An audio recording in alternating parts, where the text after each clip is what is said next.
In the name of Allah, the most merciful and the most beneficial. Assalamu alaikum dear students. Welcome all of you on Computer Science Online. Dear students, उम्मीद करता हूँ कि आप सब खैरियत से होंगे। दुआ है कि अल्लाह ताला आपके और मेरे इल्म में इजाफा फरमाए। Dear students, today our topic of discussion is disadvantages of database management system. Last lecture में हमने database management system के advantages को डिस्कस किया था।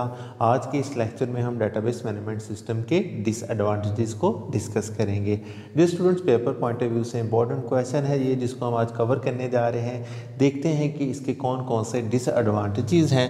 Dear students, सबसे पहला जो इसका डिसएडवांटेजेस है वो है high cost of DBMS। It's mean के जो डेटाबेस मैनेजमेंट सिस्टम सॉफ्टवेयर है ये कॉस्टली होता है। Dear student, database management system software जो है ये हैवी है, कम्प्लेक्स है और एक लार्ज सॉफ्टवेयर है।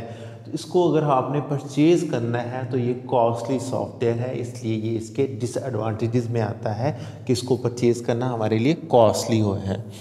उसके बाद ये स्टूडेंट जो सेकंड डिसएडवांटेज है वो है हायर हार्डवेयर कॉस्ट।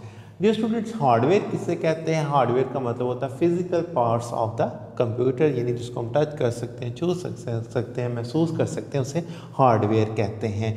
तो हार्डवेयर कॉस्ट जो है वो बहुत ज़्यादा अफेक्ट करती है, ये इसके डिसएडवांटेजेस में है। देखिए, जो डेटाबेस मैनेजमेंट सिस्टम सॉफ्टवेयर है, चूँकि मैंने आपको बताया कि ये हैवी है, कम्प्लेक्स है, लार्ज है, तो डियर स्टूडेंट्स इसको रन करने के लिए हमें क्या चाहिए? हमें हाई मेमोरी चाहिए, हाई स्टोरेज चाहिए, इसके अलावा हमें हाई प्रोसेसिंग स्पीड चाहिए। तो डियर स्टूडेंट्स, ये जो फैक्टर है हाई मेमोरी, हाई स्टोरेज और हाई प्रोसेसिंग स्पीड, इसके लिए हमें बहुत ज़्यादा हाई कॉस्टली और अच्छा हार्डवेयर चाहिए, जिसके ऊपर हमारी डेफिनेटली कॉस्ट आएगी। तो डियर स्टूडेंट, इसके लिए आपको फिजिकल जो आपका हार्डवेयर है वो कॉस्टली रिक्वायर्ड होता है इस सिस्टम को मेंटेन रखने के लिए, इसको वर्किंग में लाने के लिए।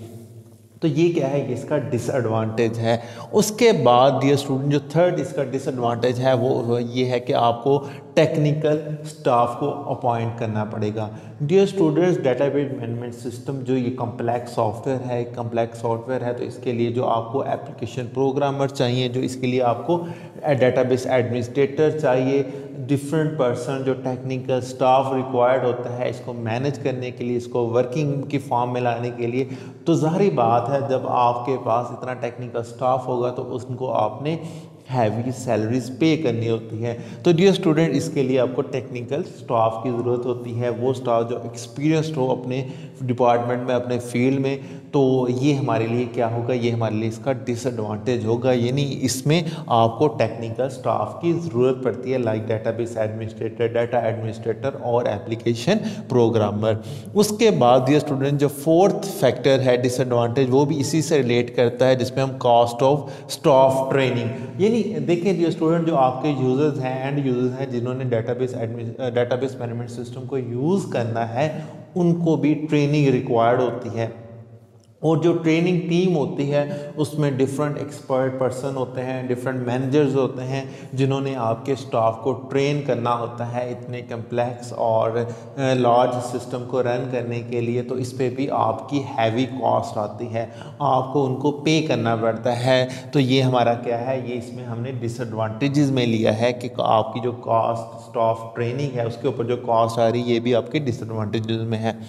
उसके बाद जो फिफ्थ इसका डिसएडवांटेज है वो है problems in wrong database environment. Dear students, most important point, wrong database environment क्या होता है? देखिए, आपने डेटाबेस डिज़ाइन की है, आप अपने सिस्टम को रन कर रहे हैं, लेकिन अगर आपने रॉन्ग डेटाबेस इन्वायरमेंट सेलेक्ट कर ली, इट्स मीन कि आपने रॉन्ग डेटाबेस सेलेक्ट कर ली है, आपकी वो रिक्वायरमेंट को फुलफ़िल नहीं कर रही, तो इट्स मीन इसके ऊपर आपकी कॉस्ट आएगी। आपको अपने शिफ्ट करना होगा, अपने सिस्टम को दोबारा कन्वर्ट करना पड़ेगा एक डेटाबेस से दूसरी डेटाबेस के ऊपर, ताकि आपकी रिक्वायरमेंट को पूरी हो सके। तो इसके ऊपर हमें बहुत ज़्यादा कॉस्ट लगानी पड़ेगी, हमें फिर से टेक्निकल स्टाफ की ज़रूरत पड़ेगी, हमें दोबारा से सिस्टम डेवलप करना पड़ेगा। हमें अपने लोगों को ट्रेन करना पड़ेगा। तो डियर स्टूडेंट्स, अगर आप रॉन्ग डेटाबेस इन्वायरमेंट सेलेक्ट कर लेते हैं तो ये सारे फैक्टर्स दोबारा आपके सिस्टम को, आपकी कॉस्ट को अफेक्ट करेंगे, जिससे आपकी कॉस्ट बहुत ज़्यादा बढ़ जाएगी। तो डियर स्टूडेंट, इसलिए जब भी ऑर्गेनाइजेशन कोई भी डेटाबेस को सिलेक्ट करती है तो अपनी रिक्वायरमेंट्स को देखती है कि अपनी रिक्वायरमेंट्स के मुताबिक इन्वायरमेंट को सिलेक्ट करे। उसके बाद डियर स्टूडेंट, जो लास्ट फैक्टर है वो है need of data dictionary. Dear student, data dictionary क्या होती है? ये शॉर्ट क्वेश्चन भी पेपर में आता है कि what is data dictionary. Data dictionary में कंप्लीट डिटेल होती है, डेफिनेशन होती है, डिस्क्रिप्शन होती है उस डाटा की जो कि डाटाबेस में स्टोर हो रहा है। यानी डाटाबेस में जो भी डाटा स्टोर होगा उसकी complete detail data definition data dictionary में पड़ी होती है। तो डियर स्टूडेंट, डाटा डिक्शनरी जो होती है इसको रिपोजिटरी भी बोला जाता है। डियर स्टूडेंट, ये बहुत ज़्यादा कम्प्लेक्स होती है। इसमें आपके फील्ड के नेम, उनके साइज, उनकी डिस्क्रिप्शन, कंप्लीट डिटेल होती है। तो डियर स्टूडेंट्स, इस डाटा डिक्शनरी को डेवलप करना, इसको इंस्टॉलेशन करना, इस पे भी बहुत ज़्यादा कॉस्ट आती है।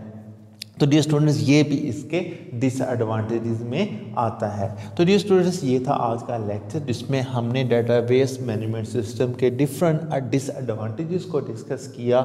आपके माइंड में अगर कोई भी कन्फ्यूजन है तो आप कमेंट बॉक्स में कमेंट कर सकते हैं। उम्मीद करता हूँ कि आज का लेक्चर आपके लिए बहुत ज़्यादा इंटरेस्टिंग रहा होगा। और dear students, at the end अपना बहुत सारा ख्याल रखिएगा और मुझे अपनी दुआ में याद रखिएगा। अल्लाह हाफिज़।